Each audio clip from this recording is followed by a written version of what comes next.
मी तर आता असं ठरवलं, भाजपकडून जर माझा घरचा उभारला तर त्याला घोडा लावणार, आणि विरोधात जर दुश्मन उभारला बटन दाबायच्या अगोदर त्याला 10 शिव्या दिन पण बटन त्या लागणार.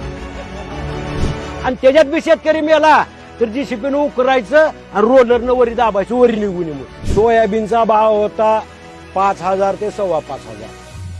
तेव्हा ह्या पाशा तोंडवाशानं आणि ह्या देवेंद्र्यानं चलो नागपूर पायी दिंडी, सोयाबीनला 7,000 भाव द्या, शेतकऱ्याचं कर्ज माफ करा.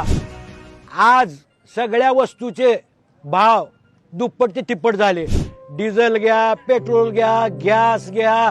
खताचा भाव काय होता 400, पुन्हा त्याच्यात जीएसटी. 400चा भाव आज 1450. किती वाढले? तिप्पट. आणि मालाचा भाव 800 कमी, 4200 इकतय, 4300 सोयाबीन. अरे ह्याच्यात माणसं काय, तुम्ही देव ज्याला म्हणता त्याला आणून उतरावा आणि जग म्हणा, त्याला बी आत्महत्याच करावं लागते.